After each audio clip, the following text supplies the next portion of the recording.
Bom dia, boa tarde, boa noite, pessoal. Olha, agora eu vou estar trazendo as partes finais, tá? De como tudo isso foi montado, tá? Da forma mais, como eu posso dizer, mais simples que você possa entender, assim, mais natural, tá? De quem é Cristo, o que é Cristo, como que eles construíram esse império até chegar aqui. É detalhado vai ser, tá? Porque senão seria muitos meses para fazer isso, tá bom? E espero que vocês gostem, espero que vocês possam entender, tá? Gratidão a todos. A economia e os negócios movem o mundo. O capital. Para que essa verdade singela de que a mudança histórica ocorre por causa de conflitos latentes na estrutura socioeconômica das sociedades, o modo de produção da vida material condiciona o processo da vida social, política e espiritual em geral. Não é a consciência dos homens que determinam a sua existência, mas, pelo contrário, é a sua existência social que determina sua consciência. Essa ideia que no século XV vai representar um marco de pensamentos socialistas, marxistas, transplantada para o século XX. Significa uma guinada nos rumos da economia mundial, mudando a existência social das pessoas e, consequentemente, a sua consciência sobre o mundo. Essa nova consciência sepultou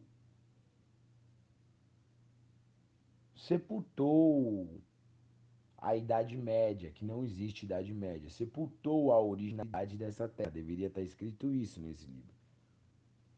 Deu asas ao renascimento, à revolução científica, à revolução protestante, ao mercandismo, ao capitalismo, partiu a idade moderna, partiu a idade moderna. Essa modernidade que vocês vê hoje é o apocalipse que vocês estão fazendo. Todos vocês que acreditam em um Salvador, todos vocês que fornecem esse mecanismo de capitalismo, todos vocês que movem todos os dias dinheiro, todos vocês que movem todos os dias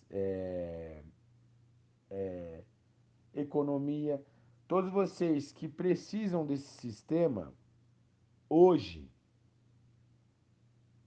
vocês estão fornecendo o apocalipse que foi dado aí para 100% das pessoas aqui de Pindorama, hoje dado como Brasil, acreditam nesse apocalipse.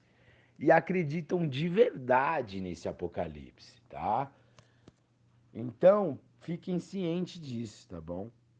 Hoje nós vivemos a idade moderna. Eu ainda prefiro ficar na idade média, onde tinha mais verdade e mais clareza, né? Onde a idade média é a idade onde vivia em Pindorama, hoje Brasil, os originários, tá bom? E hoje, na idade moderna, há uma grande destruição, né? Por, pelo fato da consciência política e espiritual, né? O Brasil apareceu no meio do caminho dessa avalanche e foi como um empecilho, um estorvo atropelado por ela, sem que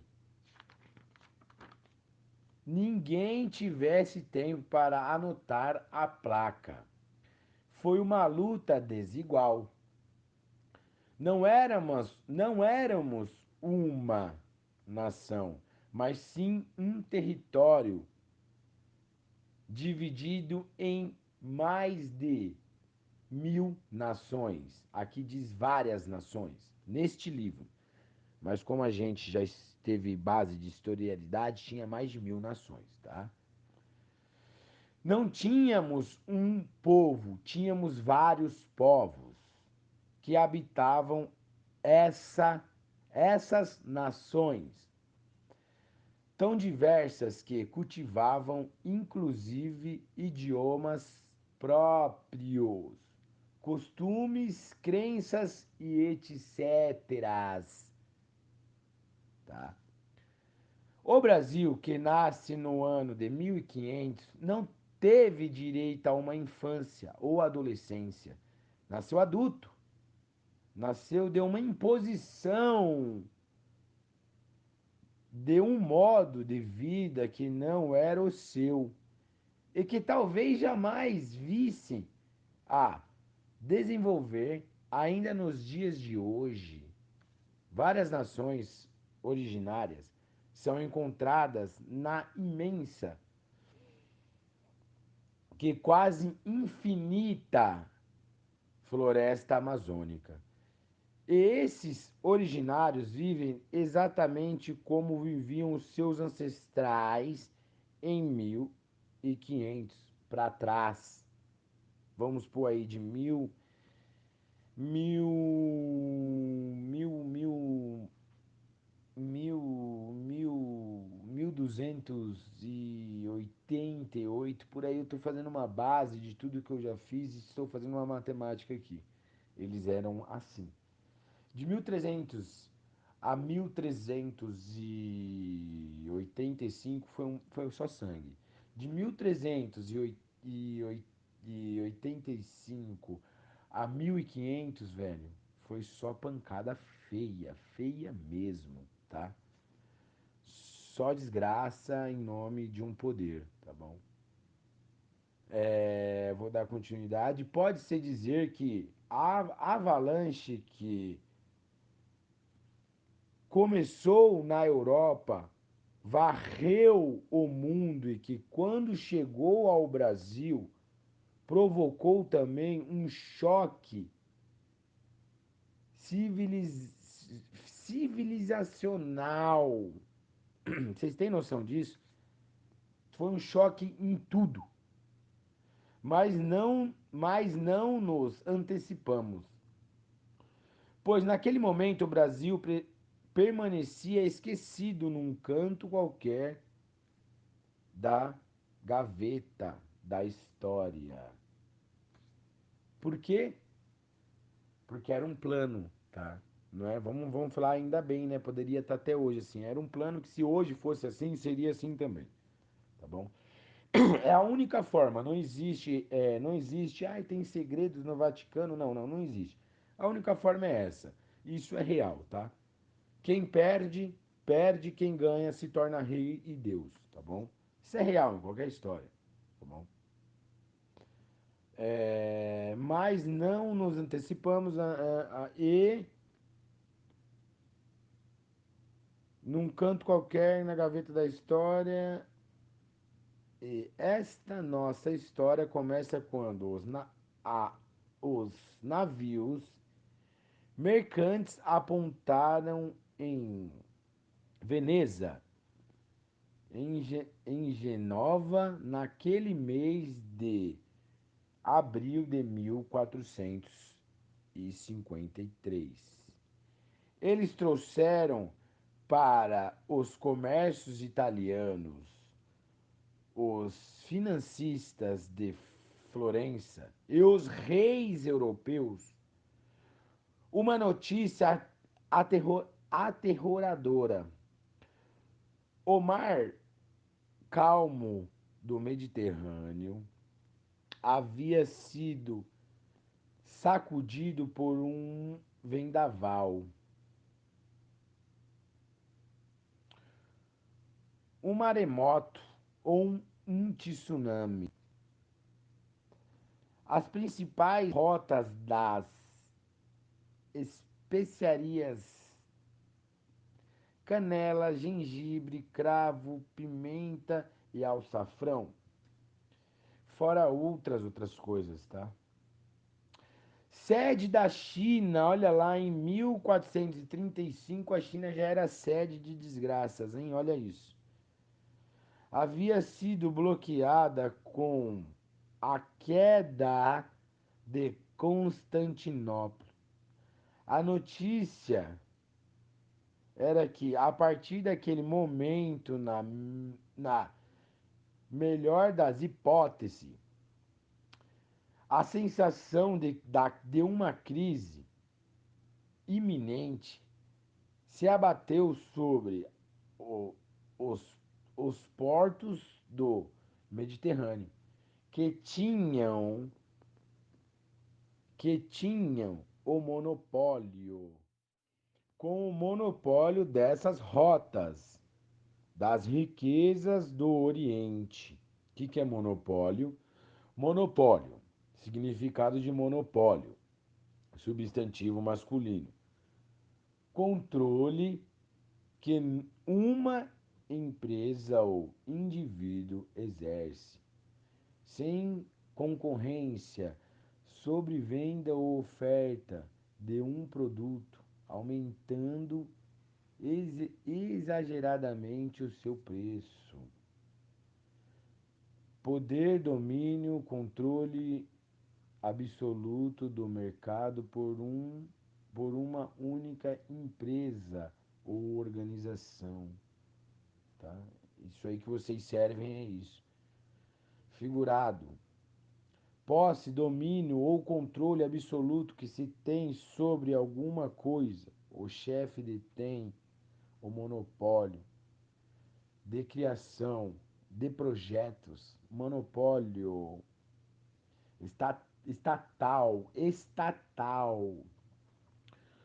controle do Estado sobre uma parte ou setor econômico, normalmente por motivos estratégicos.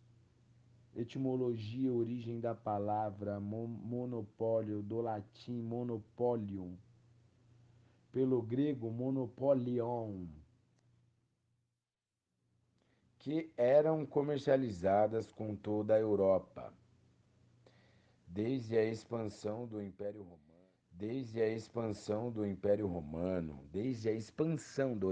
Romano. Tá? Esse é o império, esse é o reino, esse é o lugar, tá bom? Não tem esse negócio de Deus aí, não. Quando o Ocidente havia entrado em contato com o Oriente,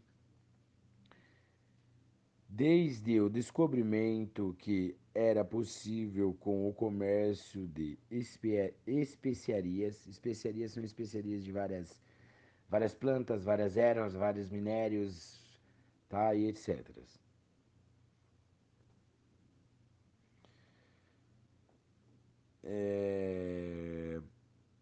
E outras muitas coisas que veio que eu não gosto nem de lembrar, tá?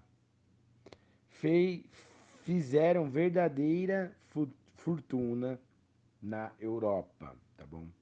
É isso que foi feito, tá? É isso que foi feito. Isso aqui é o começo, tá bom?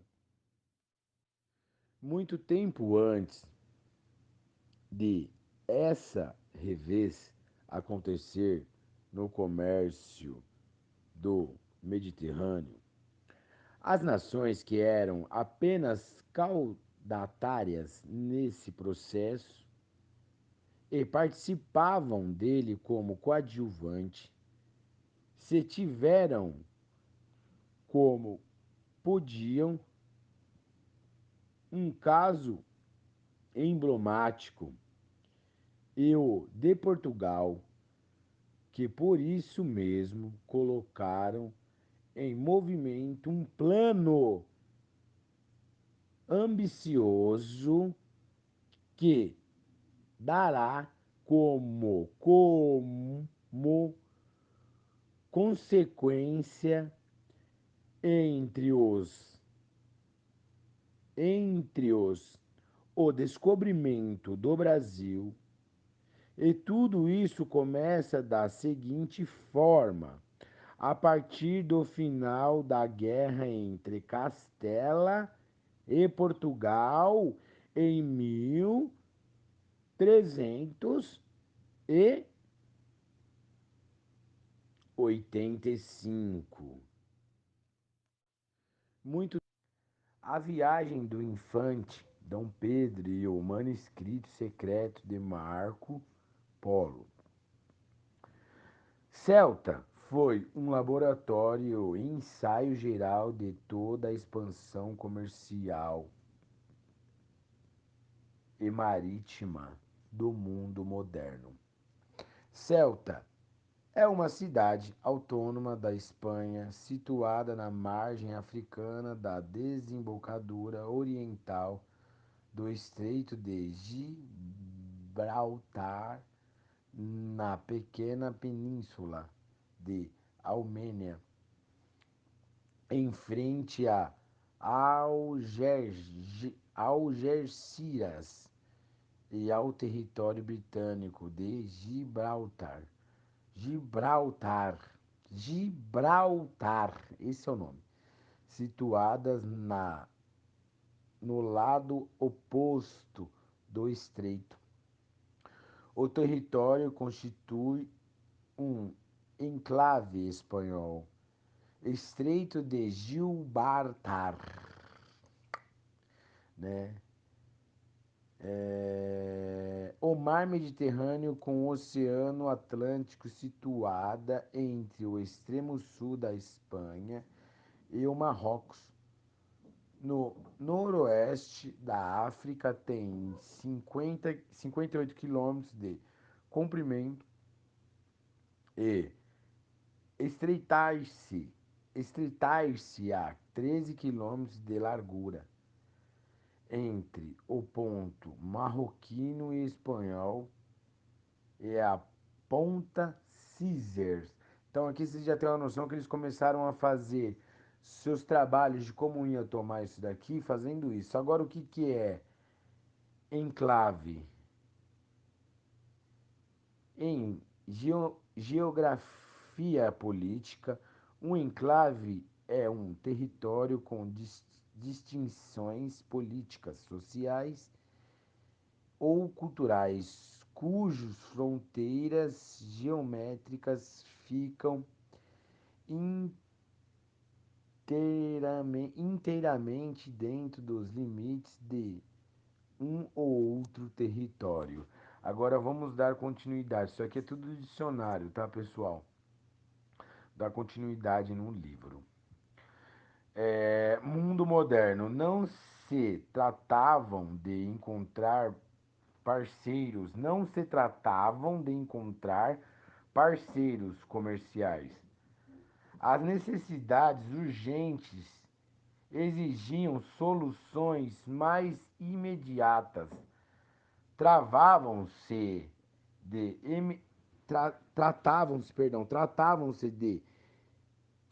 mediante o uso da violência extrema, conquistar, pilhar,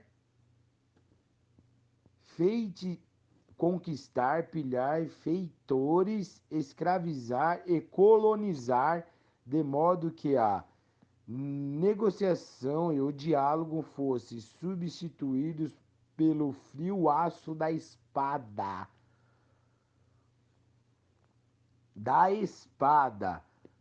Cronistas da tomada de Celta, relataram esse novo modus operandi.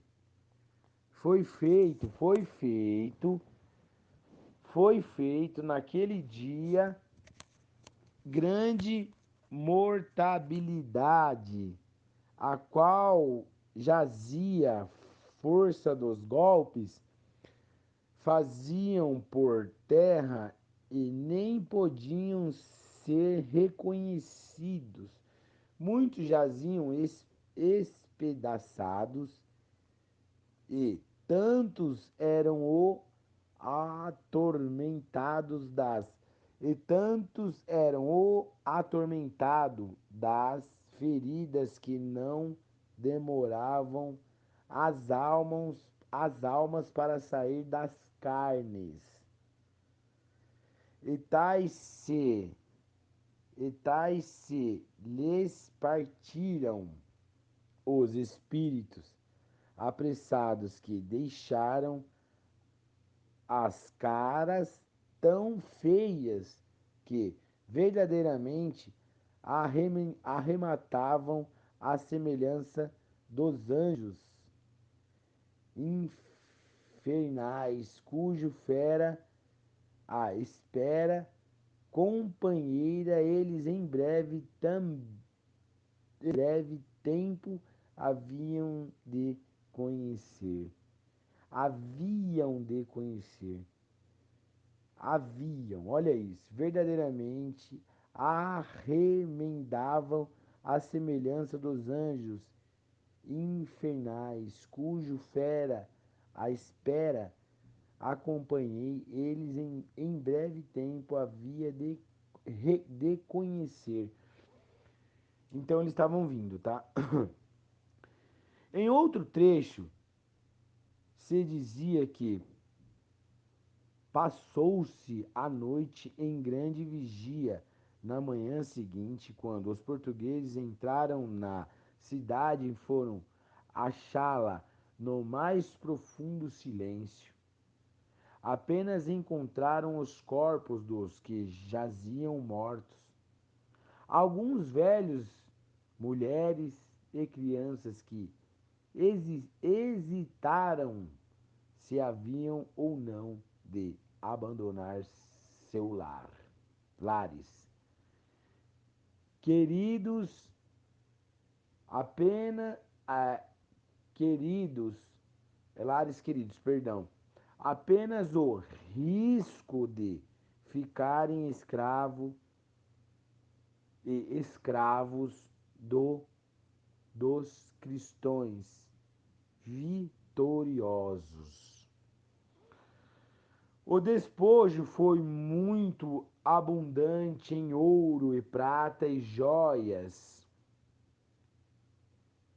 de alto preço, além de mercadorias e drogas em grande quantidade.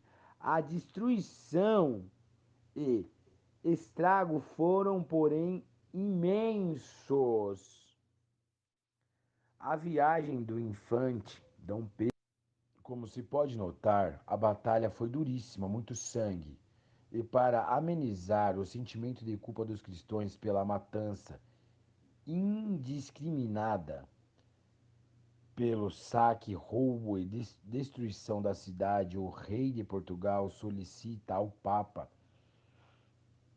Martinho Vaz a possibilidade de conceder indulgência, seja clemência, misericórdia, absolvição de pena preventiva e plena para todos aqueles cristãos, obviamente que residissem em Celta, aqueles que foram fazer essa luta, tá? Ou que estivessem por lá, a serviço de Portugal, em atendimento à demanda do rei, a Santa Sé, publica em 1419 a bula que humane sumenes, depois dos esforços para tomar a cidade, aquele era, no entanto, apenas o início. O que viria depois? Uma pergunta. Qual seria a reação? Outra pergunta. Imprevisível. Restava o mais importante, que era a organização da defesa. A organização da defesa deles, tá? Pois não se sabia se os fugitivos voltariam para reconquistar a cidade. Desse modo, a defesa de Ceuta era o objetivo prioritário que consumiria, além, além de recursos, um mínimo substancial de pessoas que estivessem dispostas a desfiar o inesperado e desconhecido e arriscar ali as próprias vidas. Isso não era qualquer coisa. E para estimular os soldados cristãos, igreja e rei articularam a isenção do pagamento de dízimo para, para aqueles que se aliassem nas ordens militares religiosas, cujo destino único e exclusivo era a defesa de Ceuta. Mas Ceuta era apenas a ponta do iceberg, prima pobre do comércio do Oriente. Como se